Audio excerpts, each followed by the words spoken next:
Hello morning everyone! Ngayon guys, maggagata ako ng tulingan. Lalagyan ko siya sa ilalim ng puso. Ngayon guys, gagayatin ko muna itong puso ng saging. Natanggalan ko na siya guys ng mga ito. Ayan, mga tinanggal ko na siya guys. Madami akong natanggal. So, ngayon, ito na lang ang tanggalin ko ang dulo. Kasi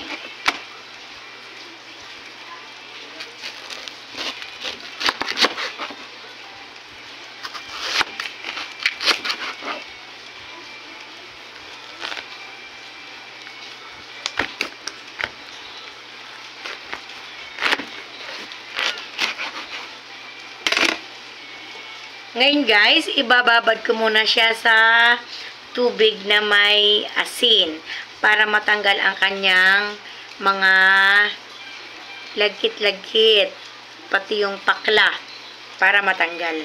Kasi tingnan nyo guys, 'di ba? Para matanggal siya.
Ayan, lagay ko siya sa tubig.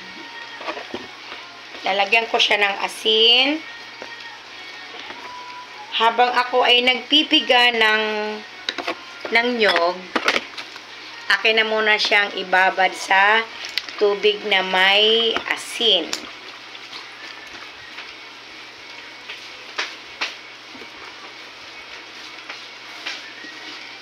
Masarap na ulam sa tag-ulan, ginataan. Ito guys, pampatanggal ng pakla.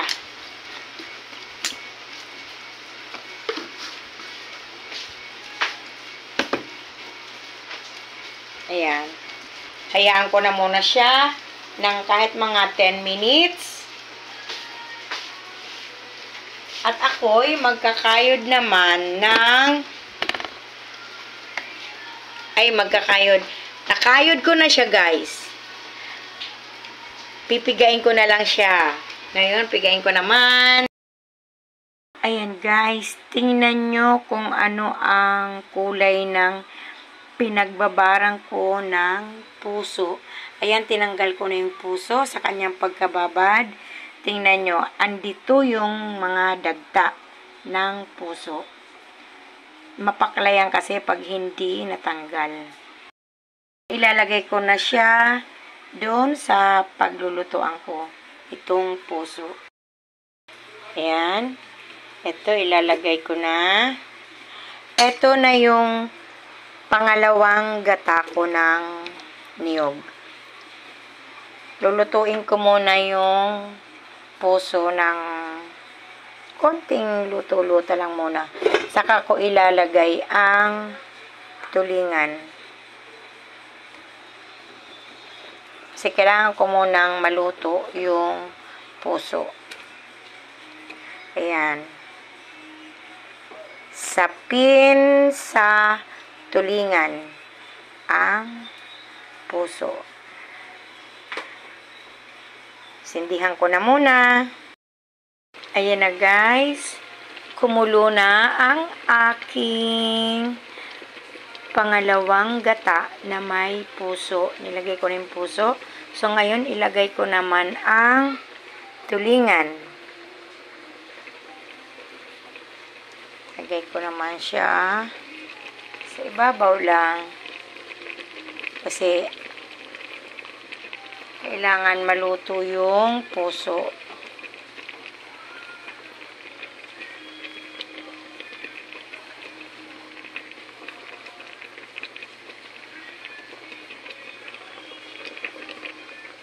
Siyempre, ang para sa akin, malaki ang hiwa.